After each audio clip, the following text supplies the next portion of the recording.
Focus. Ideate. Innovate. Enable.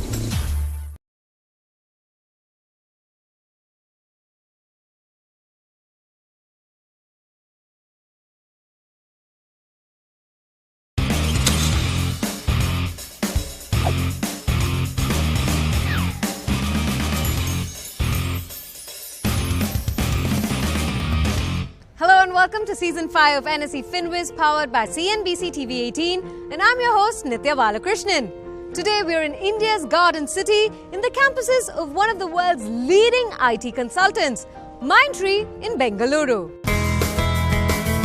Since 1999, MINDTREE has been delivering IT solutions to global clients. Today, the company offers digital transformation and technology services to around 2,000 companies in an agile, collaborative approach, customizing solutions across the digital value chain. Its deep expertise in infrastructure and applications management creates strategic assets which helps run businesses efficiently. NSE FinWiz, with its theme Dream On, engaged with the techies at MINDTREE Bengaluru to understand their aspirations and help them fulfill their financial dreams. We think this is a great initiative going to corporates, using the medium to reach out to young talent at the beginning of their professional career. So if these lessons are taught to them at an early stage, hopefully they'll plan accordingly and be successful later on in their lives. I dream of having a safety net that I can fall back on irrespective of whatever kind of investment I do make or whatever entrepreneurial plans that I have out of MINDTREE. My dream is to have like a safety net where nothing really pinches my pockets, even if it's a big risk that I'm taking. I dream of having a different apartment or a house of my own where I am seeing myself in a well settled long the term. My dream is to visit multiple foreign destinations, enjoy my milestones in life and lead a luxury life. A luxurious house, of course, and secondly, a 5-star restaurant. That is what I dream for myself.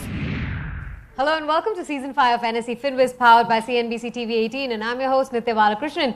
Today we're in MINDTREE's campus in Bengaluru, and joining me on the show is Harshavardhan Rungta. Thanks so much for joining us, Harsh. My first question to you as we start the show is, we know about making money, saving money, but how many of us really work towards multiplying money, and why is that so important? So Nithya, if you look at a concept of generating or creating wealth for yourself, it's important you do two things. One is, of course, you need to generate that income that is out of your productive employment. It could be business, profession, whatever. Now, once you start generating a source of income for yourself, it's important that you invest your money in such a format so that your money also generates an income for you. So you'll have a dual income in that sense. Now, a major misconception is that I do not have enough to start investing. Let me earn a little bit more, let me create a larger corpus, only then can I invest. Well, that is absolutely wrong, because you need to understand, if you can actually create wealth with even a small amount starting early in your life, the moment your passive income, which is your investment income, is more than your active income, that is the time you can actually talk to yourself and say that, okay, I've done something good for myself in terms of monetary, in terms of wealth creation. So for a lot of us and our viewers, what are the vehicles that you would be looking to park funds in today's day and age? Because all that we traditionally do is maybe fixed deposits, NPS, pension schemes. But what are the new age vehicles for you to park funds so that the funds also grow exponentially? There are products which are designed to meet requirements which are even one day away. So you have a product which is going to address a need which is one day away and one which is even 40 years away. The question is, how do you create a portfolio? How do you pick what is relevant to you? So here is where you will need to set out certain goals for yourself. So there is a timeline that you will have to set aside. You'll have to be very clear about it. When you set a timeline, it helps your advisor to create a portfolio accordingly. Now, if you needed money in one day, in about 1 month from now, and an investment portfolio has been created keeping in mind 10 years, then there's a mismatch. Then of course, you're not going to get what you desire to get. So as an investor, what you need to do is first identify why are you saving this money. So if I were to ask you 2 to 3 vehicles, according to you, the top 2 to 3 vehicles to park funds, what would they be in today's day? Well, so in case you are saving your money for say our immediate requirement, which is less than 1 year, it could be buying a car, house, holiday, could be anything for that matter. Then you need to take everything which is non-equity. So it could be a recurring deposit if you want to save on a monthly basis. It could be a debt fund offered by a mutual fund, asset management company. It could be fixed deposits if you have a lump sum. So these are the kind of products you will look for investments only up to 1 year. Now if you have a requirement which is say probably 1 to 5 years, then you will try and mix and create a hybrid product, wherein some portion of your money, or rather major portion of your money, will be into debt. So you could have a 70% money going into fixed deposits, recurring deposits kind of thing, and you can take slightly more exposure into equities because you have a 5-year horizon. Long term. Yeah. When it is beyond 5 years, then of course you can take more risk. You can reverse the ratio. You can have 70% in equity and 30% in debt. Fantastic. So if I were to ask, a lot of us, how many of us look at insurance as the first place to park funds for tax saving? Harsh, my first question to you, is this the right attitude? If you're investing only to save tax, but that is your only objective, you will land up buying something which is very conveniently available to you. It means that you will not get into the product specifications, you will not try and match the product features to your needs. What you will only simply do is fill up the form, give me the proof as fast as possible so that I can give it to my accounts and they will not deduct tax for me. Well, that is a wrong thing to do. That's absolutely the wrong thing to do. What are some of the other options we have to park your funds for tax exemption? Well, when we look at it from the investment side, I mean, you would have, of course, insurance, which is one avenue where you can save tax. Then you have your provident funds. The employee provident fund gets deducted from your salary. That also qualifies for Section 80C deduction. Then there are certain bank deposits that you can make. There are national savings certificates. So these are the entire gamut. Then if you're looking at an equity, like suppose you're looking at long-term wealth creation for yourself, and we talk about equity being the best asset over long term. If you want to invest into an equity and also get tax benefits, then there are products available which are under the category equity linked saving schemes, the ELSS schemes. If we are first time earners and you don't really have dependents, you don't have anybody in order to buy insurance, or you don't have any exemption under say children's education, etc. So then how do you use ELSS as an option or as a savings tool? Choose a product which is equity mutual funds. Okay, you have two kinds of products there. One is that you invest, you can withdraw whenever you wish. That's an open-ended fund. You enter now, you withdraw anytime, whatever you want to do. But you won't get a tax benefit on that. What the government says, if you want any investment to give you tax benefits, I'm going to make sure that there is some lock-in for that investment. So while your PPF will be a 15-year lock-in with partial withdrawal allowed after a certain number of years, ELSS has a 3-year lock-in. So these conditions being fulfilled, you can choose an ELSS fund, which is again offered by an asset management company, a mutual fund, under the special category. So, and when you invest that money, it's going to get locked in for 3 years. So ideally, you analyze if your PF deduction is already 50,000 a year, for example, you need another 1 lakh to cover up for 1,50,000. So you have about 8,000 rupees to invest every month. From April itself, you commit an SIP of 8,000 rupees into an ELSS fund. You're taken care of for the entire year, which is 1,50,000 by March, and you're investing in a market through a systematic investment option, which is your rupee cost averaging. So the markets are high or low, you're buying at every level. So it works as an investment tool. It works for your wealth creation objective of achieving your goals. At the same time, it also gives you tax benefits. Well, on that note, it's time to slip into a quick break right here on NSE FinWiz. But stay tuned. The importance of goal setting for financial planning on the other side.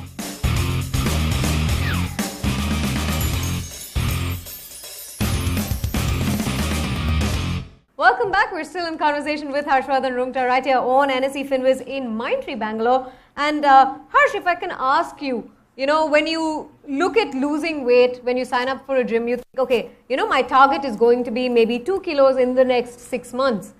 Like that, how important is it to set a goal before you start working towards that as far as financial planning is concerned? Which investment product you use or choose is dependent on how far you want to go.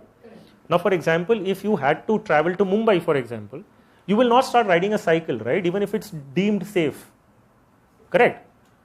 You will take an aeroplane because otherwise it will take you how long to reach your target. Similarly, if you have to save for retirement, which is 40 years or 30 years from now, and you're investing in a recurring deposit which is growing at a snail's pace, you're in a wrong vehicle. It's like riding a cycle to Mumbai. At the same time, if you want to go in the next lane, and you can't hire an aeroplane for that, right? You need to use a cycle or a small vehicle to go there, right? So you need to have an appropriate investment plan to match your goals. Unless you know what your goal is, how will you know which vehicle to take? So setting up your goals with a clear timeline is important in designing a portfolio of self. If you don't do that, then invariably you're going to be buying something which is not required by you. Well, I'd also like to bring in Sri Krishna Varkhedi, who's 24 years of age, into this discussion now. I want to retire rich without any debts or any dependencies, and my time horizon is 15 to 20 years, and corpus would be around 5 crores. So how do I achieve that? If you're going to think long term, a small amount can help you achieve this target. So if you have a 30-year target, for example, in this calculation, all you need to do is invest 10,000 rupees a month and you will achieve your target. Now this same 10,000 rupees, because it is for a longer period, you can choose equity as an asset class. And if you had not chosen equity as an asset class, fearing the equity markets, fearing the news that is around, and you choose to invest in a debt or a debt-oriented insurance policy, the corpus would be about 16 to 17 lakhs as against a 54 lakhs. So which means if you have to achieve 54 lakhs, you have to invest how much more? So you have to make your money work very hard for you in an inappropriate asset class. But there's also a very important tool called systematic withdrawal plans. And with respect to this, I'd like to bring KP Shreya into this conversation. So my question is basically to have a recurring income post your retirement. And maybe, if you can even pass it on, I can pass it on to my family, something of that sort, with an average investment of about 30,000 per month, if I could say. Then how do I go about it? It's very important that when you set your goals, it also has to be realistic. So one is a 10 crore with 40,000 rupees a month in 10 years cannot be accumulated. So that is the first thing. Secondly, when you reach retirement or when after at one time you might not want to work beyond a point, right? So how do you get regular income? So one form is that you put that entire corpus in an interest bearing product. So which means there is an interest which is going to be paid out to you. You can even buy a property and earn rent over it if that is your option.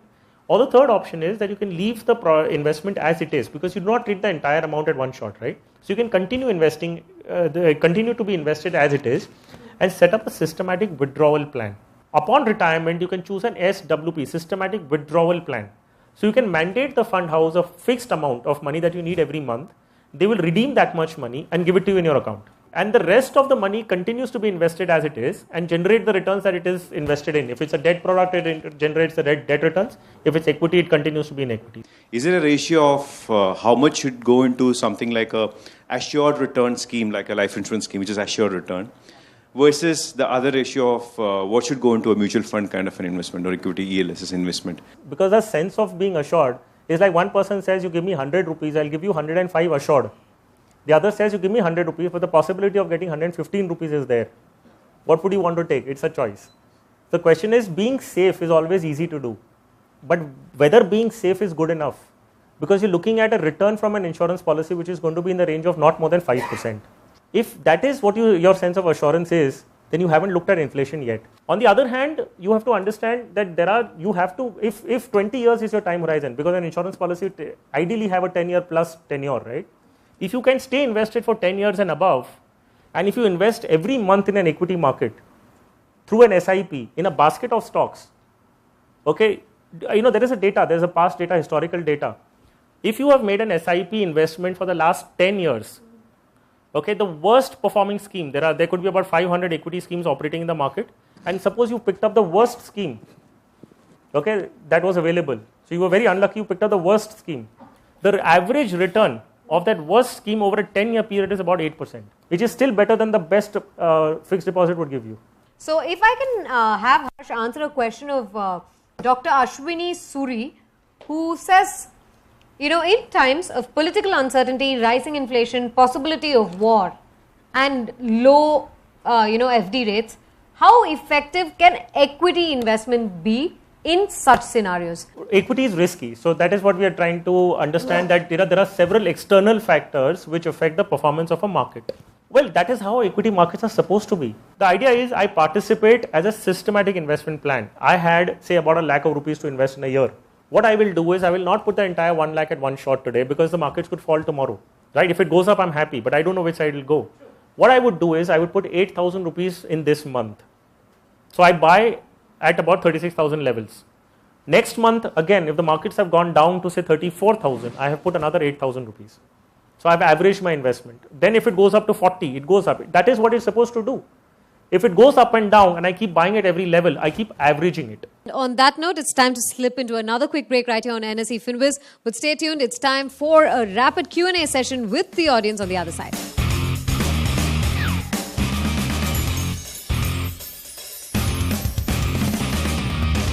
Welcome back. You're still with us on NSE FinWiz in Mindtree, Bangalore. And Harsh, it's time to let the young minds here at Mindtree actually ask their specific financial queries. So if we can have a show of hands and the microphone then to the gentleman with the green shirt. If you want to more like income tax saving, like one of the option like under section 80 CD, that is the NPS coming, which we have the rebate about 50,000. So what do you think about that NPS? So there is a special provision carved out for 50,000 rupees, which is allocated towards NPS. What is important is first you look at NPS as a product.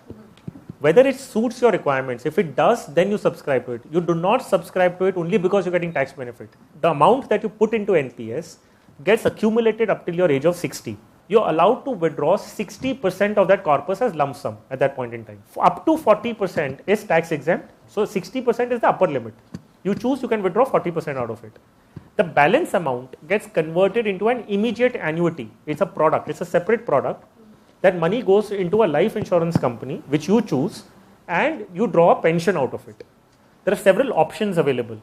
So it's up to you. If you want a structured product which locks in your money, which doesn't allow you full access, then NPS is a brilliant product.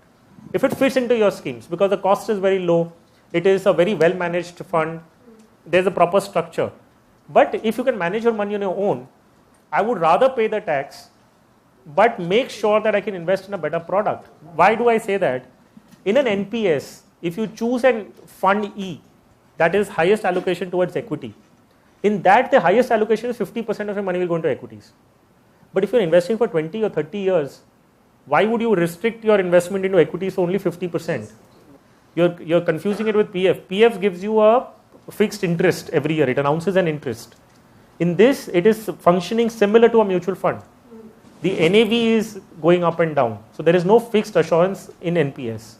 All right. So can we have the microphone to the gentleman in the first row in the black and white t-shirt, please? What would you suggest? Is it good to invest on a PPF or the NPS, 50% on NPS and 50% on the PPF? Or also I have a chances of, I have a thought on putting it in the ELSS. So which one do you think is the best option? If you can stay invested for 15 years and you're not dependent on this money at all, a higher portion of this should be allocated towards ELSS. I'm not saying put 100%.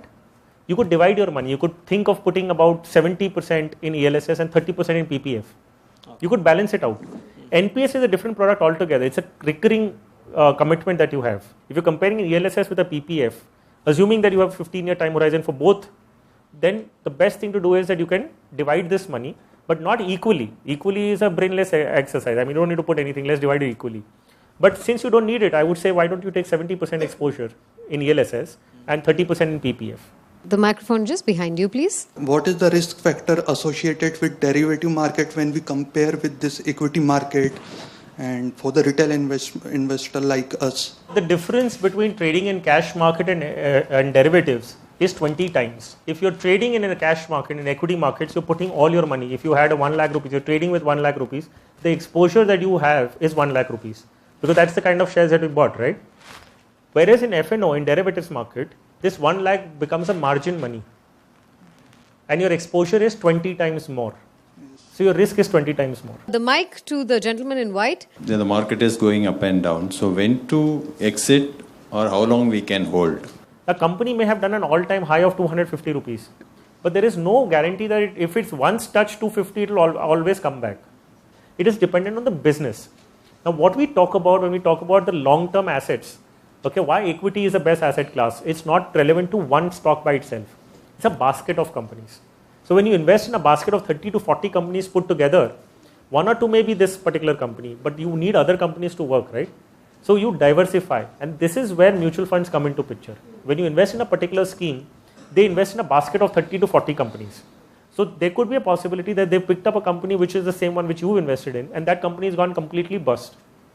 But other 29 companies are going to do well. So the impact on your entire portfolio is minuscule amount. So that is why when you invest, always create a basket. If you can create a basket yourself, great. If not, then give it to a fund house which is already creating a basket for you. And if the business is not good, suppose you had bought it at 150, for example, the price is reached 300. At that point in time, should you buy or sell? So one view would be that I've made double my money, let me sell it. On the contrary, you have to also think If this company is growing, why should I not buy more shares at 300, right? So you could also think of buying more. Why? Because if you sell at 300, do you have another better opportunity? Do you have another company going up at the same rate? So unless you see and find another company with the same growth potential, you would not want to sell at 300 also.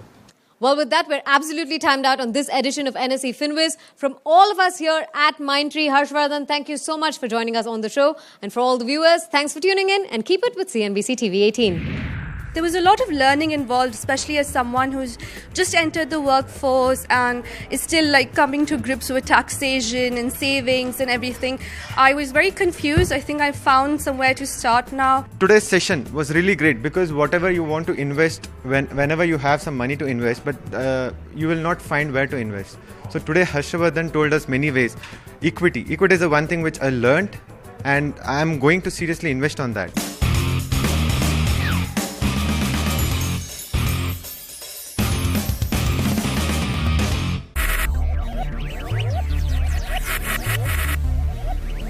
Focus, ideate, innovate, enable.